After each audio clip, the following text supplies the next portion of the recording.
Legend of Yufei, Chapter 18.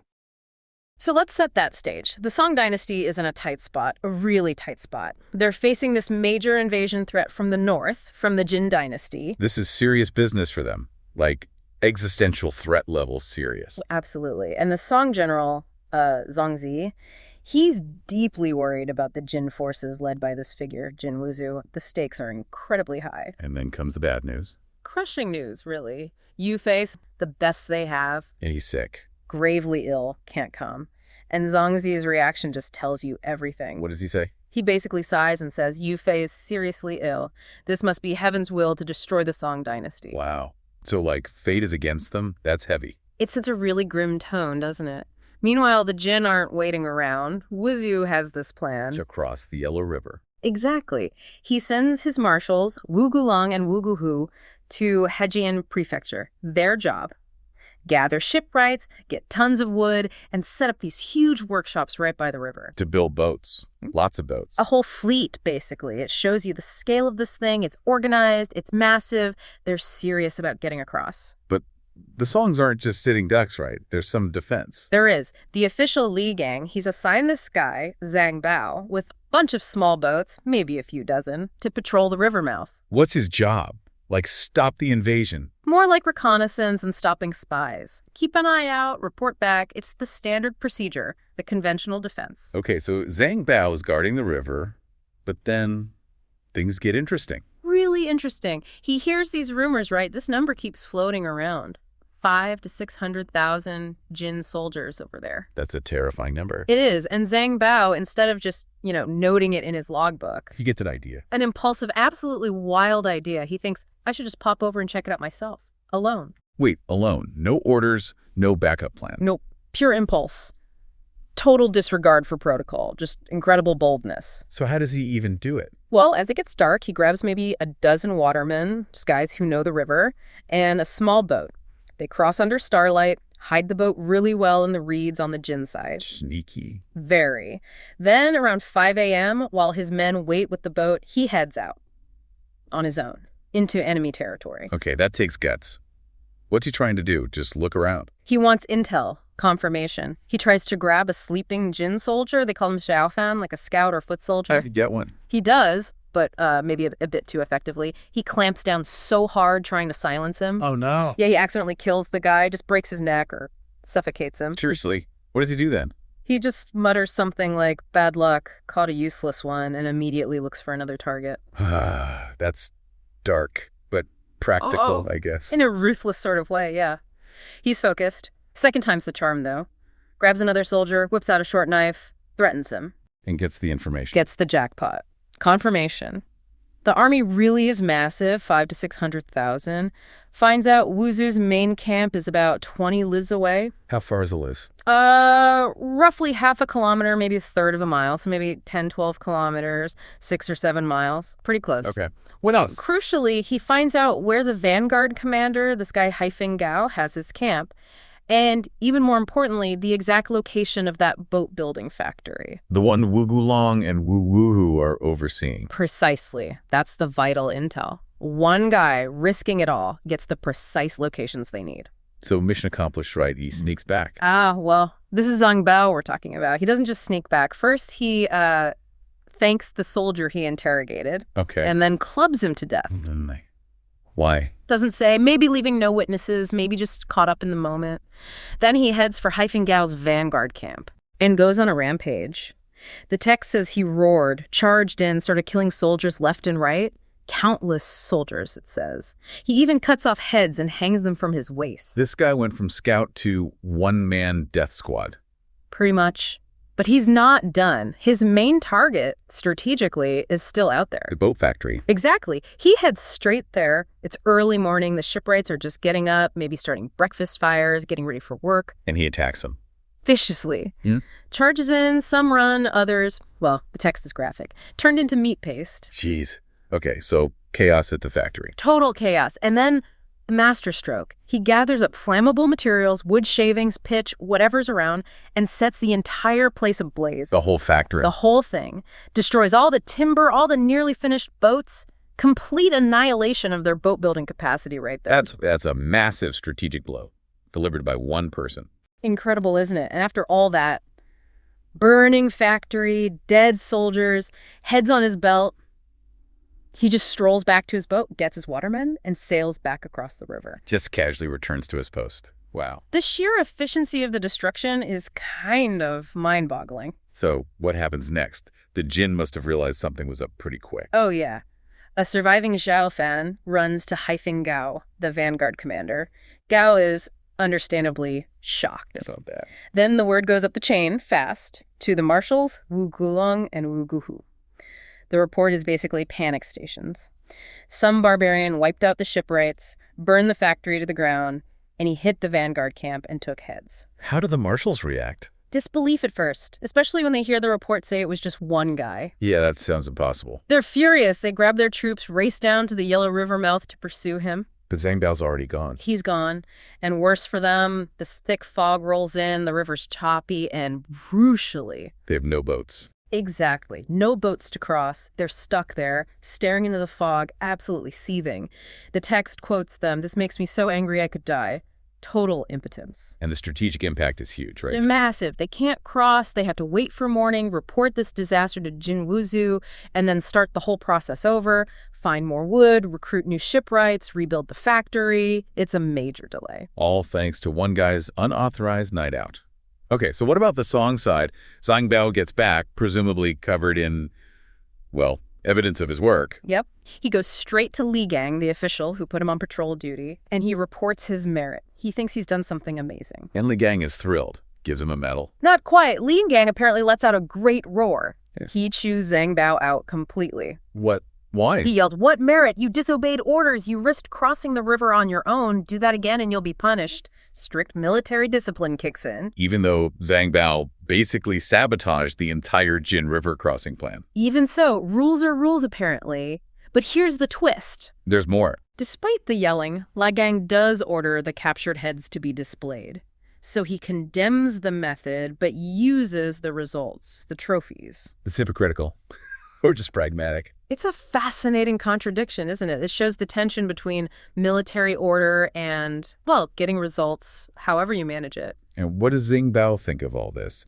Getting yelled at after his rampage. He just bows, walks out, and apparently laughs to himself, thinking, well, maybe no merit, but I had a good time killing them. He enjoyed it. Seems like it. And then he just goes straight back to his post, guarding the river mouth like nothing happened. What a character. And then the source throws us straight into this really strange weather situation. It's the 8th day of the 8th month. Now, in the Southland, that should be, late summer, maybe early autumn. Right, usually warm. Exactly. But instead, fierce winds kick up, nonstop rain, and this bitter, biting cold grips everything. Yeah, the text makes a point of saying even the Jin army, who were wearing fur coats, were like shivering uncontrollably. And the Song soldiers, in just thin clothes and armor, you can practically feel them freezing. It paints a really vivid, almost surreal picture. And this intense cold, this continuous rain, it leads to something truly astonishing. The Yellow River. This massive natural defense, it freezes. Not just a layer of ice on top. The source says, to the bottom, solid. Wow, solid ice. Yeah. That's incredible. And it's interesting how the Jin general Wuzu reacts initially, isn't it? He's clearly confused. Yeah, he asks his advisor, Hami Chi, basically, is it really this cold down south in the 8th month? Shows you how completely unexpected it was. Right, even the people there were baffled. Exactly. But Hami Chi, Yeah. he sees it differently. He immediately spins it. How so? Well, he tells Wuzu, yeah, the south is usually warm, but maybe this freak cold snap is actually, a good omen, a blessing for him. A blessing. How does he figure that? He brings up history. He recalls this other time with Guo Yanwei, who apparently conquered Li Ziwen's kingdom because the Yellow River also froze over in August back then. No way. So there was a precedent. Exactly. It let Guo Yanwei's army just walk across it. So Hami Chi basically says, let's send scouts. If that river's frozen, Then the Song capital is ours for the taking. Something like that. pretty much. The Yanjing will be in your palm, is close to the quote. Then the scouts. They get back super fast, and yep, the river's solid ice. So Wuzu doesn't hesitate. Not at all. Orders the entire army forward. Cross the ice. Now. Okay, let's unpack this first bit. You've got this sudden, almost miraculous natural event. It's immediately seen not just as weird weather, but as like a divine sign. Mm-hmm. A blessing. And seized as a huge strategic opportunity. That interpretation, that immediate action, that's key. But here's where it gets really interesting. What's happening on the Song side? Well, it's the complete opposite. While the Jin are organized and crossing, the Song army is, well, falling apart. Because of the cold? Partly, yeah. They're freezing in their thin clothes and iron armor, as the text puts it.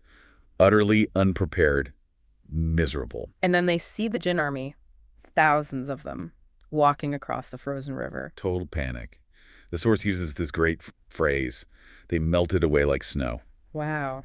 Just evaporated. Yeah, abandoned their posts, didn't even try to fight, just ran, desperately fleeing, it says. Even the leaders. What about Li Gang and Zhang Zi? They were key commanders, right? Caught right up in it.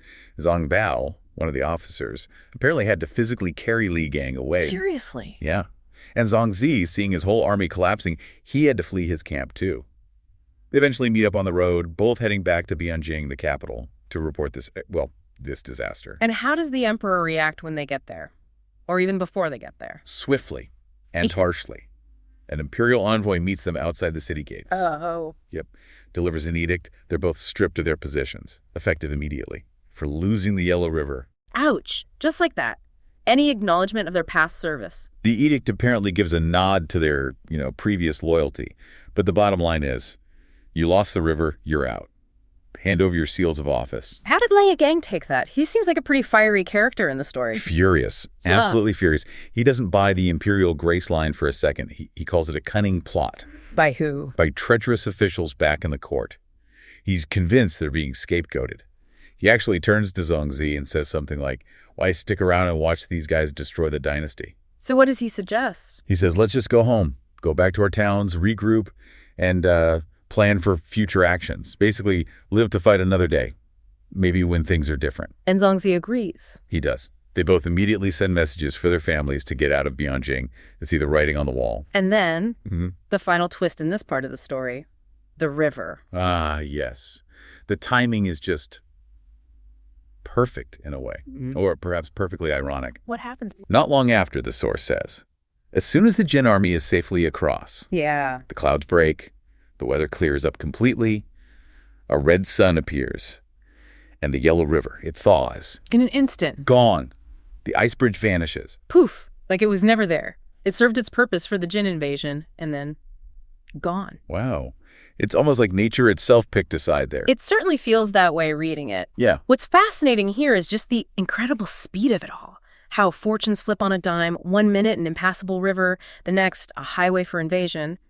But it also shows how external events, even something this dramatic, can just rip the cover off internal problems, like those political divisions Li Gang was talking about. Right. Which really leads to the next critical phase, doesn't it? The internal politics become just as dangerous, if not more so, than the Jin army outside the gates. Absolutely. Because the Jin don't waste a second. Wu Zu gets his army consolidated on the south bank, sends out vanguard forces immediately. Who were they? Black Wind High leads the first 5,000. Then two others, Black Nation Dragon and Black Nation Tiger, they lead another 5,000. Then the main Jin army marches right up to Bianjing, gets within, 20 lives? 6 miles or 10 kilometers, that's close. That's basically knocking on the door. So Emperor Qinzong must be panicking. Totally alarmed. He calls an emergency meeting of all his court officials. He's desperate. We need a plan. How do we stop them? And someone steps up. Someone does. Yeah. Chang Bang Chang. Yeah. But his plan, well, it's not exactly heroic resistance. What does he propose? Appeasement. Basically bribery on a massive scale. He even uses this old saying, something like poor Tatars, rich Japanese, to argue that the Jin can be bought off. Bought off with what? Oh, an absolutely huge, thick gift, as he calls it. Get this. A whole cartload of gold, a carriage full of silver, 1,000 bolts of fancy silk brocade. Wow. And it gets worse. 50 beautiful women, 50 young singing boys, plus tons of food and wine, pigs, sheep, cattle. Good grief. What's the supposed strategy behind just giving them all that? Zhang Bang Chang spins it like this. Give them the gifts, make them happy, get them to retreat for now. Then, he says, we secretly raise loyalist armies, king-saving armies, and win back our territory later. Did the emperor buy that? Seems a bit optimistic or naive. The emperor was skeptical. He asks, has anyone in history ever actually sought peace like this successfully? Good question. But Zhang Bangchang, he's ready.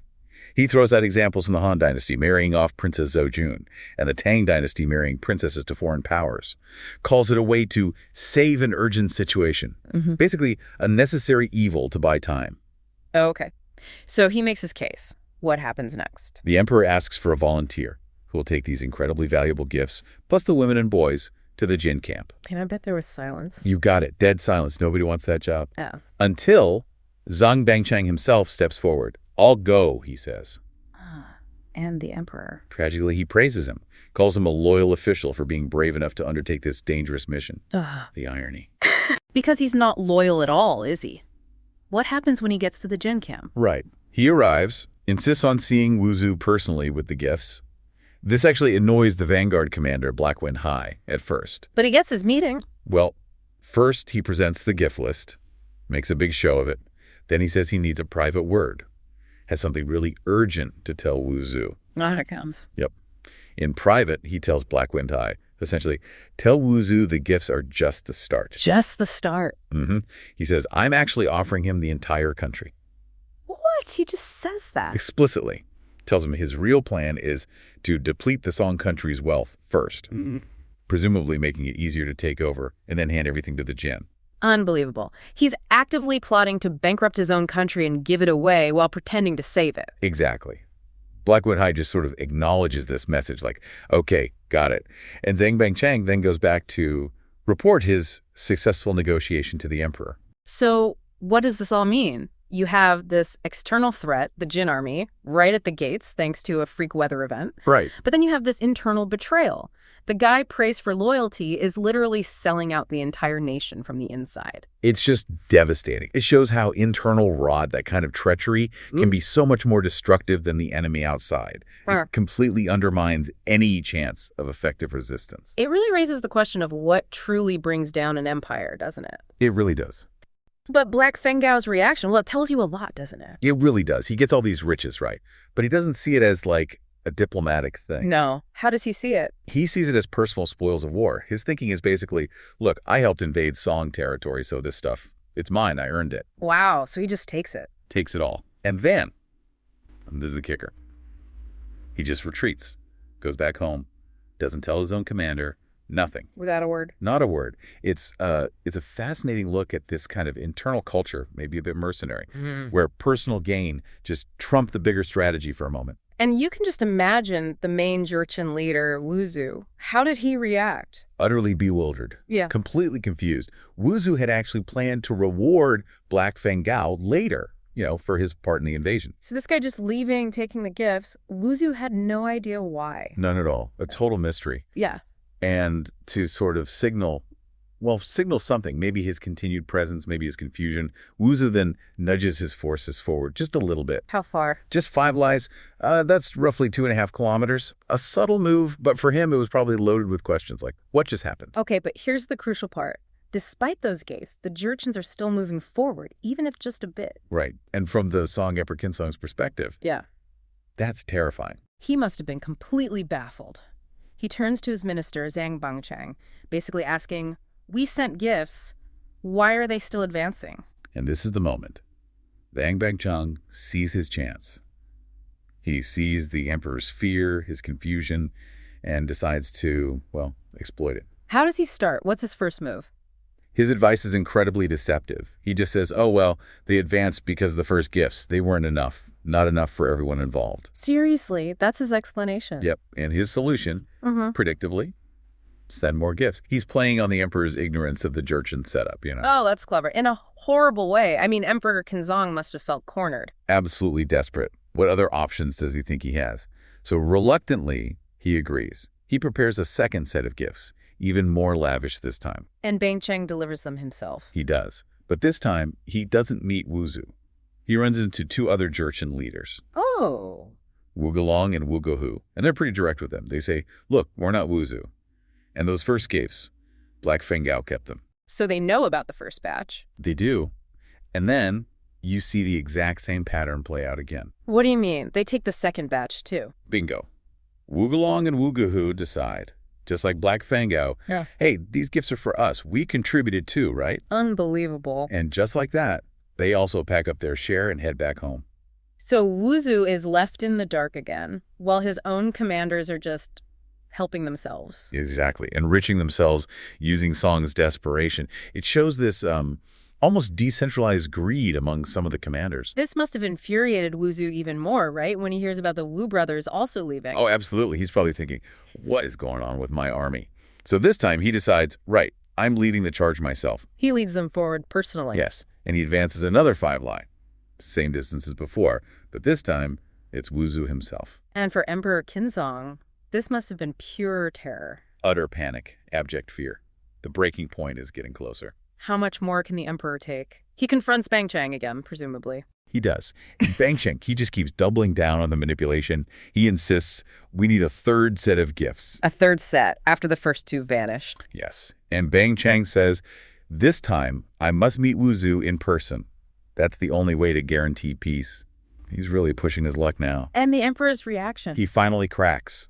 He literally cries out, we have no more. Where can I possibly find more resources? The treasury must be empty. What does Bang Chang say to that? His response is just chilling. It's almost a threat, really. He basically says, if you don't listen to me this time, don't blame me later for whatever happens. Putting all responsibility back on the emperor. Yeah. That's... And then comes the master stroke of his manipulation. He suggests where to find the next round of gifts. Not from the treasury, surely. No. He suggests searching the palace, the emperor's own palace. Court ladies, gold, jewels, ornaments, everything. Why the palace specifically? Bang Chang frames it cleverly. He hints that Wuzu, being a great leader, might prefer these, higher class offerings from the palace itself, rather than things bought from commoners. Playing on the emperor's desperation, maybe even a shred of remaining pride. Exactly. And Emperor Qinzong, he's completely cornered. He has no choice but to agree. He strips his own palace bare. It's the complete draining of the court's wealth, its symbols, everything. Everything just handed over, based on the advice of a traitor. So Bang Chang takes these palace treasures and heads back to the Jurchen camp. What does he find? He gets there and immediately notices the camp is different. It's described as far more formidable than before. Not a good sign for the Song. And Wuzu, is he there this time? He is. And upon Bang Chang's arrival, Wuzu does something very interesting. He turns to his military advisor, Hamichi. What does he ask him? He asks him point blank, this Zhang Bangchang, loyal minister or traitor? It's the moment of truth for Bangchang. And Hamichi, what's his assessment? No hesitation. Hamichi declares he is Song Dynasty's foremost traitor. Just like that. Wow. Direct. How does Wuzu react to that? His first instinct, maybe that warrior code kicking in, is anger. He wants to execute him. The text uses the term hala. Hala. What does that imply? It suggests a pretty decisive, maybe even contemptuous execution. Just get rid of him. But Hamichi stops him. Yes. Hamichi is the cold strategist here. He advises against it. He says, essentially, wait, we need traitors right now. Need traitors. Yeah. Nurture him. He said, use him. They can kill him later, after the conquest is complete. That's incredibly cynical, but strategic, I suppose. Pure pragmatism. Yes. Recognizing the value of someone who can undermine the enemy from the inside. So Wuzu accepts this advice. He does. He's actually delighted by Hamichi's cold logic. So he summons Bang Chang. And Bang Chang. How does he behave now that he's in front of Wuzu, knowing he's been identified as a traitor? No shame, apparently. He immediately prostrates himself, flat on the floor, pledges total allegiance. And what does he call Wuzu? He calls him Wolf Lord. Wolf Lord. Yeah, it likely reflects both Wuzu's reputation for ferocity and Bang Chang's, well, absolute groveling submission. Total surrender. And then does he confess about the gifts? This is where it all comes out. Wuzu finally gets his answers. Bang Chang admits everything. What did he say? He says, yes, he started the whole scheme to drain their wealth. And yes, the first 2 sets of gifts were intercepted by Black Fangao and the Wu brothers. Just as he planned. Just as he planned. It wasn't random greed by the generals, not entirely. It was Bang Chang manipulating the situation to weaken the Song Emperor, make him desperate, while also potentially currying favor with Jurchen commanders. So Wuzu finally understands why his commanders kept retreating before. Exactly. It all clicks into place. The confusion is gone, replaced by this horrifying clarity about Bang Chang's treachery. The layers here are just staggering and quite despicable. So Bang Chang has switched sides. What happens next? Well, Hamichi, the strategist, pipes up again. He suggests Wu Zu should reward Bang Chang. Reward him for being a traitor. To secure his loyalty even further, cement the relationship. What kind of reward? A royal title. Wu Zu offers Bang Chang the prestigious title of King of Chu. King of Chu. That's significant. Very. And Bang Chang, of course, gratefully accepts. He's traded his country for a title from its conqueror. It really raises questions about the price of betrayal, doesn't it? Rewarded with power, not peace. Precisely. But it gets even darker. How so? Wu Zu, now seemingly convinced Bang Chang is fully on his side, asks him for a plan. A plan to conquer the Song completely. And Bang Chang offers one. Oh, he does. And what he proposes is, well, it's truly horrifying. It pushes the boundaries. He suggests, chillingly. What? What does he suggest? He says they should first cut off their lineage. Cut off their lineage. What does that mean practically? The phrase used is Delanco restored. Essentially, destroy their descendants, ensure the imperial family has no future. Complete annihilation, not just conquest. How does he propose to do that? He lays out this cruel scheme, as the text calls it. He says a Jurchen official should go with him back to the Song Emperor. Okay. They demand a Song prince be handed over as a hostage, supposedly in exchange for Wu Zu retreating. A classic hostage demand. But Bang Chang adds another layer. He says he will personally add more severe threats to make absolutely sure the emperor gives up his son. He's going to threaten his own former emperor even more forcefully to ensure a prince is handed over. Exactly. It's not just about military victory anymore. It's about destroying the Song dynasty at its root. How does Wu Zu react to this plan? Even he must have limits. Internally, the text says Wu Zu is secretly enraged. He actually thinks to himself, this traitor is indeed powerful, truly a cruel scheme. So he recognizes how vile it is. He does. But outwardly, he praises the plan. He praises it. Yes, again, it's that ruthless pragmatism. He might be disgusted on some level, but he sees how brutally effective Bang Chang's horrible idea could be. That contrast between his internal thought and outward reaction is, wow, it speaks volumes. It really does. And then, in a final symbolic gesture, Wu Zu deals with the gifts Bang Chang brought, the ones from the palace. What does he do with the court ladies and treasures? He dispatches two chancellors, Hamigang and Hamikang, to go back with Bang Chang. But he tells Bang Chang pointedly, take the performers and the beauties back. He rejects them. Completely. Says he has no use for them. It's such a stark contrast to the Song's initial desperation, offering these things up as valuable peace tokens. And now Wu Zu just dismisses them as worthless. Utterly worthless. The very things the Song sacrificed everything for are now just rejected. Shows how far things have fallen, how complete the betrayal is. The tools of peace are meaningless now. It's really shown us not just a war, but this intense human drama, hasn't it?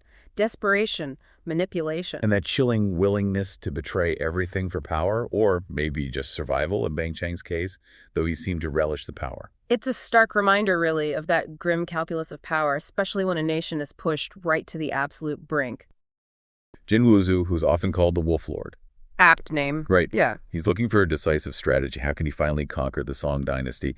And he turns to this newly acquired vassal, Zhang Bang Chang, asking for a foolproof plan. Yeah, and this is where Zhang Bangshang, who, had become a vassal to Wu Zu, he was basically serving the Jin conqueror. Now he steps right up. Immediately. And his suggestion to Wu Zu is, well, it's chilling, simple, but horrifying. He says, cut off the Song's offspring. That's the way to secure the realm. Wow.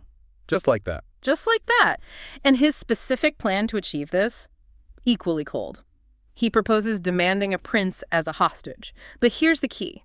It's a calculated deception. It's not a genuine offer for the Jin army to pull back. It's a cunning trap, really designed to weaken the Song from within, to break their spirit. And Wu Zu's reaction, his internal reaction, is so telling, isn't it? The source says he was secretly angry. He recognized it as a fierce and cruel scheme. Yeah, he knew exactly what Zhang Gangchang was proposing. But outwardly, he agrees. Yeah. And what's even more revealing, I think, is Wu Zu specifically rejecting those earlier gifts, the singing girls and beautiful women the Song had offered. Right. He tells Zhang Bangchang, send them back. Exactly. It just completely underscores the cold, calculated nature of these new demands. No. This wasn't about, appeasement, gifts, or pleasure anymore. Yeah, this was pure power politics. Ruthless. Precisely.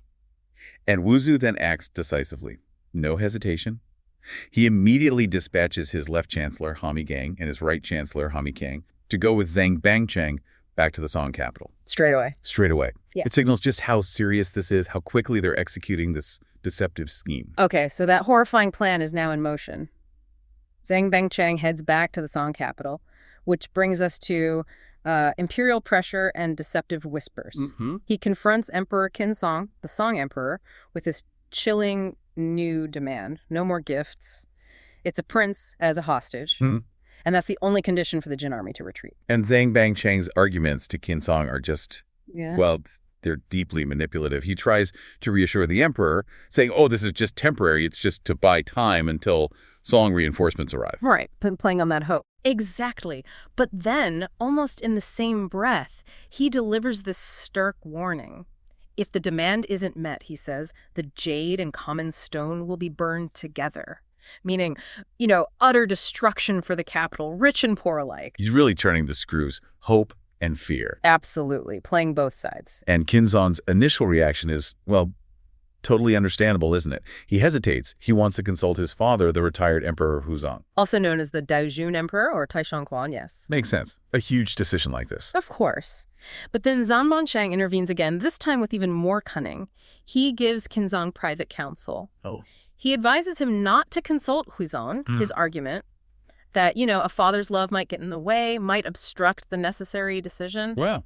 That's low. It is. He pushes Qinsong, emphasizing, you have to make this call yourself. This is about national survival. So it's not just betraying the Song dynasty now. He's actively trying to drive a wedge between the emperor and his father. Isolating him. It reveals a much deeper layer of treachery. Exactly, aiming to leave Qinsong alone and vulnerable to his manipulation. Okay, so now we move into a prince's heartbreaking sacrifice. And this, I think, is where the real human cost of all this political maneuvering just comes sharply into focus.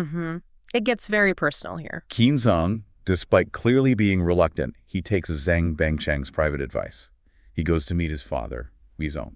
And Huizong's reaction is intensely emotional.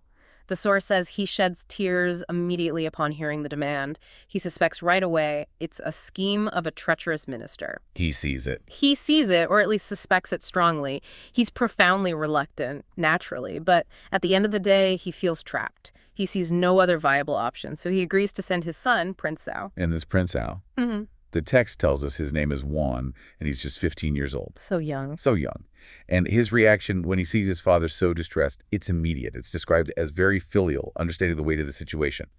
And his words, for a 15-year-old, they're incredibly powerful words of self-sacrifice. Prince Cao insists, bravely tells his father, you should not spare this son, for the sake of national importance, he says. He really steps up. He does. He even expresses this, perhaps naive hope that he can be rescued later, once the armies from the other provinces arrive. It's this remarkable mix of duty, filial piety, and maybe youthful optimism. So Huizong, faced with this, compelled by the desperate situation and his son's bravery, he agrees. He feels he has no choice. Then he makes a public announcement. He needs a court official to go with the prince on this, this incredibly perilous journey. Right. And this is a key moment. A newly minted Zhuang Yuan, that's the top scholar from the imperial examinations, a man named Qin Hui, steps forward. He volunteers. Qin Hui, okay. And Huzong, probably just relieved to find someone willing, promises him a significant official promotion when they return. This sets up Qin Hui's unexpected and ultimately pivotal role in everything that unfolds next. Right. His journey starts here. So the stage is set now for what the source calls the tragic journey and a fateful misunderstanding. Zhang Bangcheng and Qin Hui, they're accompanied by those two Jin officials, Hami Gang and Hami Quang, and they lead Prince Cao towards the Jin military camp. And the source paints a really poignant picture here. It says Prince Cao is crying loudly as he leaves the palace gate. Oh, heartbreaking. Yeah, it really emphasizes the emotional toll this is taking on the young prince. He's only 15, being sent as a hostage to a brutal enemy camp. So they arrive at the Jin camp. And what happens next? Well, there's an immediate separation. Zhang Bangchang and the two Jin chancellors, they go inside the main tent first, presumably to report to Wuzu. Okay. But Qin Hui is left waiting outside the camp gate with Prince Zhao. So the prince is, left vulnerable just with Qin Hui outside the enemy commander's tent. Not a good situation. And Wuzu, when he hears they've arrived, what does he say? He gives a command. A simple instruction, really. He asks for Qin Hui and the prince to be invited to meet him. Invited. Seems straightforward enough. You'd think so. But here's where everything goes horribly wrong. The fatal misunderstanding. There's this fierce Jin general named Pulu Wen. Okay. And he somehow misinterprets Wuzu's command. Maybe the word was similar, maybe he was just overly aggressive, we don't know for sure. But he hears invite and thinks it means seize him. Oh, no. Exactly. So Pulu Wen rushes out of the tent, violently grabs Prince Zhao off his horse, and starts dragging him toward the tent. So it grabs him. Yeah, drags him. Qin Hui is apparently desperately chasing after them, shouting, "Don't scare my prince, don't scare my prince." It's too late. It's too late. The consequence of this miscommunication is immediate and utterly tragic. By the time Pulu Wen lets go of Prince Zhao at the entrance to the tent, the young prince is already dead. Scared to death, as the source puts it. Scared to death, oh my God. A 15-year-old boy, sacrificed willingly, ends up dying from sheer terror because of a misunderstood word. It's horrifying. The sheer senseless tragedy of it. It wasn't direct malice in that moment, but a terrible, fatal error. Heartbreaking is an understatement. So what happens then? We're now in the aftermath and an ominous prophecy. Well, Wuzu, the Jin leader, when he sees a dead prince, he is absolutely furious. This wasn't the plan at all. Right, he needed a hostage. Exactly. He immediately orders Pulu Wen, the general who made the blunder, to be executed on the spot. Swift justice of a sort. And then Qin Hui comes into the tent. He's obviously in shock, demanding an explanation. Why was my prince scared to death? What can Wuzu even say? Well, the focus shifts slightly. Wuzu then makes this really pivotal decision about Chunit himself. He recognizes him, knows he's the Zhuangyuan, the top scholar. Yeah, the volunteer escort. Right. And Wuzu orders him to be detained in the Jin camp, not released, the text says specifically. Detained? Why? Just anger or something else. Yep. It seems like more than just anger. It feels like a strategic, perhaps opportunistic decision.